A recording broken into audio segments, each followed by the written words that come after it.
lives at Coolah, and she's joining me. Lorraine, good morning to you. Oh, good morning, Dougal. Thanks so much for your time today. Also joined today by Greg Auld, who's the Secretary-Treasurer of the Coolah RSL sub-branch. Morning, Greg. Good morning, Dougal. Lorraine, let's start with you. A really significant anniversary today, 50 years since your brother died at that battle. What memories have you got of when he actually left to go over to Vietnam? Oh, well, I wasn't actually living in the town at the time, but the rest of the family were living here. Yeah, it was a very sad time, very hard, but he wanted to go and do his bit for the country. And, yes, we were all very concerned that, you know, he wanted to do what he thought he had to do. Paul was the only son of five, with five sisters. So probably he would have been exempt of those conditions, but he wasn't going to have any of that. He wanted to... He wanted to get over there. He wanted to go and do his bit, yes. So he was a good kid, yeah. But you could imagine after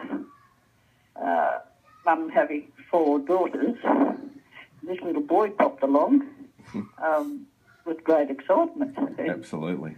Oh, yes, and we doted on this little fella. There was another daughter born after Paul, but this little boy was our pride and joy. And he was born 2 days after my birthday. Right. It was on the 6th of June. So I think I was about 8. And, so I always classed him as my birthday present. That's a really nice memory to have. Obviously, things do get a bit tougher when you think about what happened on this day. When did the family actually get news of his death, and how was that delivered to you? Well, as I said, I wasn't living in the town at the time, but on that particular morning, I had my radio on, and I was just listening to the radio, and I heard this news come over, and I still to this day say that they did mention Paul's name when they read out some of the names. But anyway, later that morning, my brother-in-law, who was in the services, and another army person came to our house, and I had been crying, and my brother-in-law said, "Oh, you already know." Well, I don't know whether I imagined I heard his name come over the radio or not. But yes, I was distraught. I gather Mum and Dad and that were as well, because they were still living in Coolah. So it struck us very, very hard, being our only baby brother, and that. He grew up like most teenage boys, and he was a good kid. He never caused Mum and Dad any grief. Very, like mucking up. I suppose he had a bit of larrikin in him, but we used to come back to Coolah every, now and then and visit, and he was just one of the lads and played rugby league and go shooting and just fitting in, basically, yeah. And there was a point made. I know Anzac Day had a special significance for Coolah this year. Private Barry Vasella gave a really nice personal tribute to Paul, who he'd met in training and served with. Greg, I might bring you in on this, because that was obviously one of the most moving scenes at Coolah for a while. It was, Dougal, yes. It was. We were at the memorial that we have for the Long Tan Day, and Barry read out his... it was a thank you to Coolah for giving up one of their sons, and it was a really moving tribute. And I think there wasn't a dry eye in the vast amount of people that were standing there. It was a really moving tribute. One of the things that came out in that is that when they had first met at training, Paul was talking about where he was from, and Barry had sort of said, "Sorry, I don't where the heck's Coolah? I don't know what you're talking about." And it turned out that Coolah was the best town in New South Wales. It was a dynamic financial hub. It had the best farmers in the country, best cricket and footy teams. He was really proud of being from Coolah, wasn't he? He was, yes. I think one of the things he noted in that too was that it had the prettiest girls in Australia.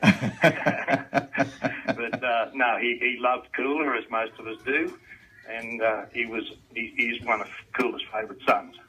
And as part of that, there is, a memorial there, which is not just for Paul, but all the victims of Long Tan. But I guess Paul, being the son from Coolah, has a special place, but also the avenue of trees that was planted as well. Tell us about that. Well, that was planted way back in the late 70s, I believe the trees were planted, and then the memorial stone was officially opened in 2003. And the plaque on that has the names of all the fellows that died over there at the Battle of Long Tan, including a corporal who died, 9 days later from his wounds. But they planted a tree for each one that was lost, and the one that has grown the biggest, which has the memorial under it, is the one that was dedicated to Paul, and his mother used to walk down the road some 250 metres and water it, and it is a huge tree. Yeah, right. Have you got memories of that, Lorraine? Were you sort of aware of your mum going to that tree each day and watering it and really tending it and Oh yes, it, right? Yeah. Yes. I have a photo somewhere. I haven't been able to lay my hands on it for quite a while, but there is a photo somewhere of Mum with a bucket of water at the tree. Mum and Dad, I think. And yes, this tree's massive. And it's a beautiful flowering gum. We've just had a couple of new ones planted that have been, had their day. Yeah. So there's still 18 trees there. Which is great. We're very proud of the avenue and Paul's big tree.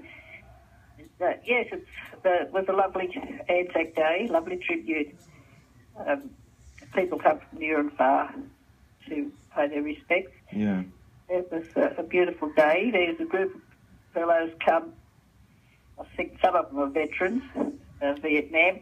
They come every year. They call themselves the Patriots.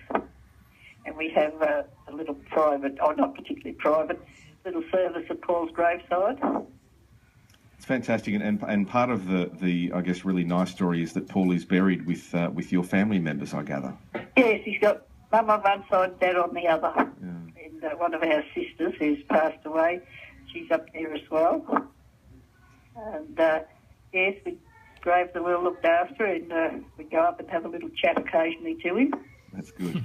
And I mean, how does it feel being that you're the sister now? I know you've got a couple of sisters in the Northern Territory, but you're the sister now who lives at Coolah, and really there is a lot of thought, I guess, and realisation at times like this and at Anzac Day about the impact, and your brother's name constantly comes up. How do you feel about the impact that his death had on the community, but the way the community's responded? Well, in a way, we're very proud of him. It's also very sad, of course. But, yes, every Anzac Day, our flag at our home comes up mast. The husband puts it down. And, we have a pretty quite, thoughtful sort of a day, thinking about things and what could have been. Yeah. Paul was engaged to be married when he went to Vietnam. And, a very lovely girl she used too. Okay. And Greg, just back to you quickly, there's no actual planned commemoration ceremony at Coolah today. There is a major one happening in Canberra, and still a bit of consternation about the one at Long Tan itself with some changes from the Vietnamese government. But I guess people will maybe mark their own memorials today at the trees and at the memorial. That's correct, Dougal. Yes, we don't have enough ex-service personnel on the ground here at the moment to actually perform anything, because most of us are still working. But the family members and friends and so forth of Paul will be in and out all day today, and they'll visit his graveside and hold their own tributes up there. And I think in all essence that is more fitting than anything else. Yeah. The fact that they, and Paul is remembered all the time in Coolah. I think in Barry Vessler's tribute to Paul, he said that he came into town to have a look at his grave, or he wanted to know where the cemetery was. I'm looking for a guy who was killed in Vietnam. He said, you'll be looking for Paul's grave. It's pretty well known, isn't it? Yeah, the whole town knows. And good on you, Greg. I've got to leave it there. I've got an update coming up. Thanks so much for your time. Lorraine, thank you so much for your time as well. And the whole of Australia is remembering today, 50 years on from the Battle of Long Tan. Really appreciate your time.